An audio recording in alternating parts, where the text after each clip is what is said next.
It's official, guys. We are now seeing the lowest graphics card prices since 3D Center started tracking this, since the end of 2020, since the dark times. What graph am I even looking at here? Well, let's zoom out. This graph is getting very big because 3D Center, which is where I got this from, updates it, quite frequently and has been for quite a while. I'm melting. There we go. Anyway, so zoomed out, you can see that the red and the green lines are at their lowest point, and that's a good thing because what this graph represents is, well, the red line is AMD Radeon RX 6000 series average of best price for all cards. The green line is Nvidia GeForce 30 series average of best price for all cards. The dashed, violet, lavender, I don't know, is lavender a color? Yeah, it is. Okay, I know it's a smell and it's a flower, but that is a color too, right? Okay, anyway, that's availability level. Average of all cards plus total availability. And the yellow line, and sorry the guys at 3D Center decided to do a light yellow on white background, but hey, I like their chart other than that, is Ethereum prices in US dollars, weekly average of the past week. Now, why would we care about that? Well, you can see that at certain points, the value of Ethereum absolutely correlated to massive spikes in the price of graphics cards because graphics cards print Ethereum, and that's money, so people want to pay lots for it. But, there's a lot going on with that. But the point is there's correlation there with availability and with Ethereum prices. But if we zoom out, we are now seeing that AMD and Nvidia are at an average of 25% above MSRP, which sucks. It's 25% above MSRP, but it's definitely the best we have ever seen on this chart, which goes all the way back to January of 2021, the end of 2020, when the dark times started. Anyway, I feel like I already made that joke, whatever. Now, it's also important to notice that they're not tracking the entire world here, and each region can be a little bit different. They're actually tracking based on the average of the respective lowest prices at major German retailers, and then set in relation to US MSRP. And that includes the exchange to euro and 19% VAT. So if you're wondering about that, yes, that is factored in here. Okay, now what does this mean for other markets? How about the US? Well, I don't have a fancy old graph like this that I've been making myself, but on my community page, because whenever I do a video like this, people are always like, I don't see prices like that where I'm at. This is just fake news. Okay, guys, well, on my community page, if we scroll through, let me get myself out of the way. Magic's a green screen. So, for example, I saw an RX 6700 XT sitting in stock on AMD's website. They do their own direct sales on their website. It seems like they restock on Thursday mornings. So hey, maybe this Thursday you might want to check it out. I found a 6700 XT sitting at its MSRP of $479 for a few hours. Now, I get that it's not just sitting there forever, and if you try to buy it right now, it's sold out. But it sat there for a few hours. This was not just bots getting it, and that was an MSRP GPU. Now, sure, this late into a GPU cycle, we would actually like to start to see GPUs being sold below MSRP. But still, 6700 XTs were generally holding in stock at around the $800 mark, if not more, sometimes even up to the $900 mark for ever, So this is really nice to see. Now, if you're scared of AMD, I've also been seeing on EVGA's website, they've been restocking frequently, and a lot of their cards have actually sat at the EVGA MSRP. In other words, board partners generally sell their cards more, than the actual listed MSRP from the company. Well, I saw an RTX 3060 sit in stock for several hours at $429.99 direct from EVGA. And I've seen that happen a couple of times now. Now, personally, if I had the choice between a 3060 at $430 or a 6700 XT at $479, I'd probably spend the extra $40 to get the significantly more performance. But I know some people are allergic to AMD or something like that. Anyway, or just really into ray tracing. I don't know, man. Anyway, 3070 Ti's, again on EVGA's website, I've seen sit in stock at $719.99. Now again, they do sell out at these prices, at least so far, but they will sit in stock for several hours, which again is a huge improvement. Now, I think this price for 3070 Ti is kind of crazy, but unfortunately we've still seen the 3080s and 6800 XTs holding at least around $1,000. I have seen them occasionally dip, but it's not too frequently. Now, some of the lower end, like the RX 6600, I've been seeing sit in stock at a little bit below $370 over at Newegg, and I understand some people have issues with Newegg right now, but I am saying that sometimes that is where the best price is located. And that's really nice. These were holding at the $450 mark for quite a while, and before that they were more like $500. So these are actually finally coming down. And I think if you're just looking for a solid entry-level 1080p card, well, not even necessarily entry-level, but 1080p 60 FPS, occasionally tweak something to high instead of ultra to get there, this is a really good place to be. And these really do sit in stock at this price most of the time. Now, I could keep scrolling down, but that basically sums up the last week or so of good deals that have sat in stock for a while that I've spotted on my channel. Now, should you buy now, or are we going to expect this trend line to keep heading down?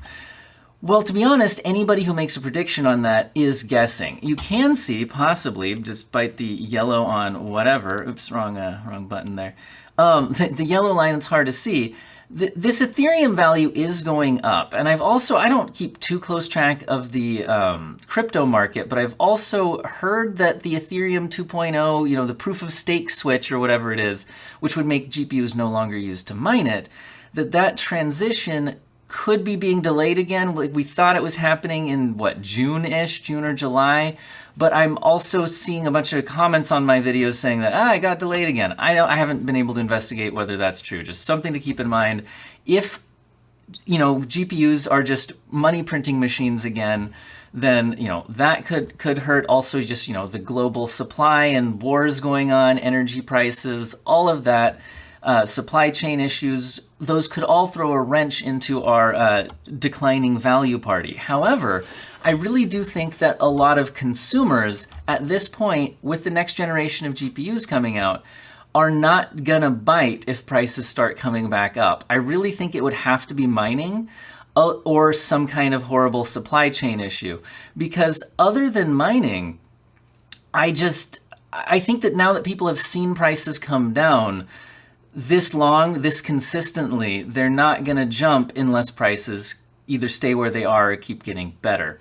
Now, I did find an article from TechRadar where he's talking to somebody at, box.co.uk or something like that. I might have got that wrong, but a major retailer for graphics cards, and asked the question, do you expect graphics card prices to fall, and if so, when? And this guy replied, I do expect GPU pricing to realign with where the market used to be, given the boom in the market is now coming to an end. By the end of April or beginning of May, we should start to see things return to a more attractive price. Now, to be honest, that's pretty vague. What exactly is a more attractive price aligned to what the market used to be? I don't know. None of that's super specific, and this is just one guy's opinion, even if he is somebody who is involved in this market and should be expected to be somewhat knowledgeable. Even people in that position aren't going to fully, just be able to tell you exactly what is going to happen. Now, if it was me, I would say keep in mind, if you're thinking about buying, that if you're holding on to an older GPU right now, the value on that is also going to decline. So if you wait for the new prices to come down, you're also losing value on your used GPU if your plan was to sell it.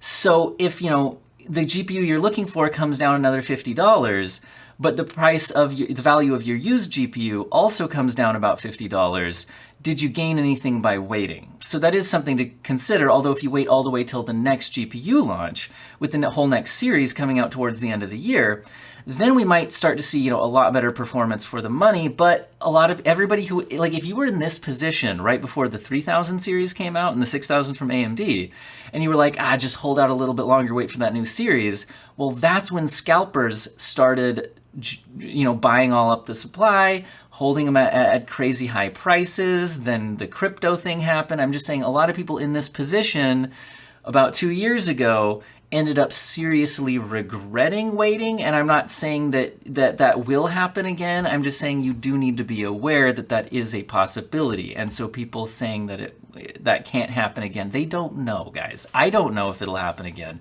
Nobody knows if that'll happen again.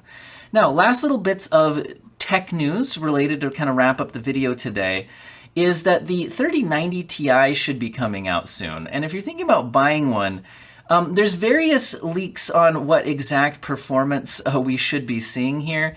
Some, like from CapFrameX here, claiming about 10% faster at 4K with 450 watt power and 2 gigahertz boost. Guys, power supplies, oh, that's absolutely nuts. Anyway, whatever. And then, but we're seeing some other reports saying it's only about 5% faster than a 3090. Now, this one didn't specifically say at 4K, so this was more of an average, or who knows.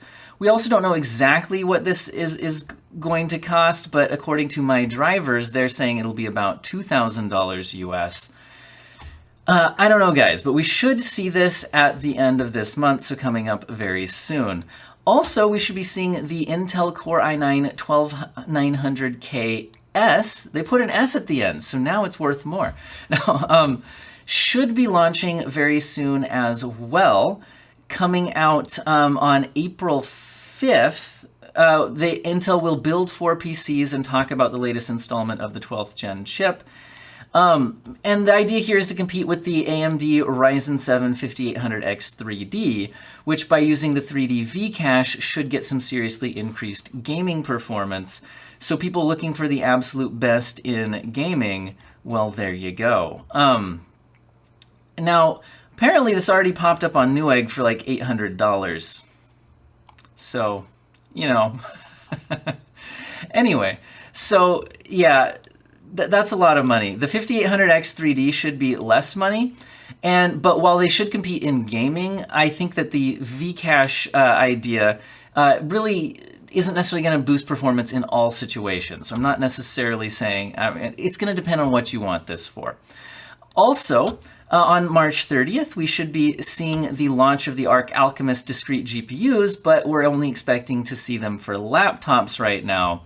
And speaking of performance, one thing that's a little bit interesting, but maybe not as exciting as it could be, is we did get a leaked gaming benchmark for an Arc Alchemist GPU. However, it's Ashes of the Singularity, which is not a fantastic benchmark, to be honest, at this point.